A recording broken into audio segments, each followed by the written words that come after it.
right, Mr. Tejas Goenka, thank you so much for joining us on the show today. First up, let's start off with the frequently asked questions that companies, big corporates, smaller firms and also service providers and independent sole proprietors are asking at this point of time while filing their GST returns.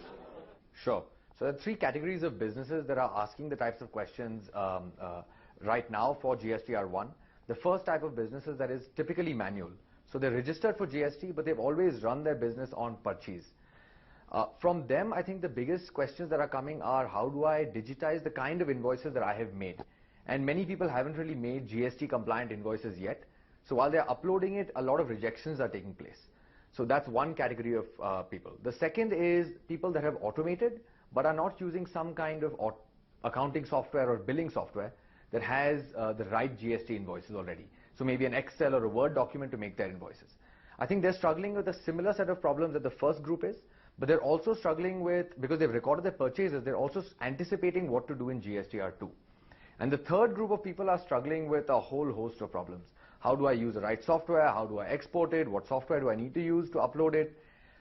Essentially, I think that if you look at the cycle, the process is fairly simple.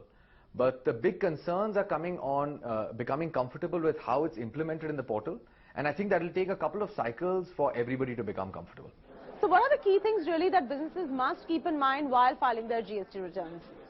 I think there are two big things. The first is, please don't wait till the last minute. I think the date has been extended 3 times now already. Instead of keeping the government pushing it out further, they've given us enough time. We're filing for the month of July in October. There's enough time to digitize and get your work done early. I think that will be one big thing that you should focus on. And the second is that try not to automate too much. You do need to get used to the cycles. And so keep control over your data, keep control over your invoices and your purchases. That will be another key thing to making sure that you're filing right. So, GST has been given a big thumbs up, not just by the bigger conglomerates, but a few economists as well who are very pro-GST. So if you could throw some light on what an ideal GST regime should do for these businesses, the organized sector and the unorganized sector put together. Sure. So here I'd look at it on two parts. One is the business themselves, and the second are tax consultant, tax return preparers, or chartered accountants that are doing the return filing for these businesses.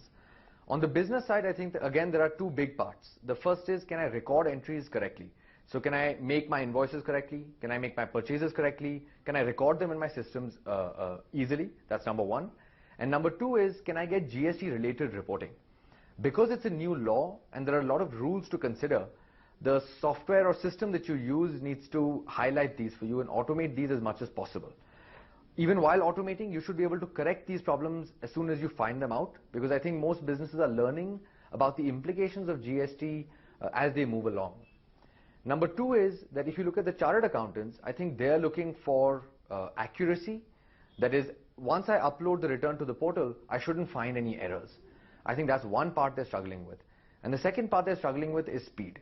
I have 50 clients, I have 100 clients, and data typically comes in at the last minute. So one is, how can my clients give me data in the right formats to help the filing become easier, faster? That's number one. And the second is, the system itself should allow me to do multiple uploads, make sure that error-free returns are being filed. I think those are the two things from the TRP or the CA side.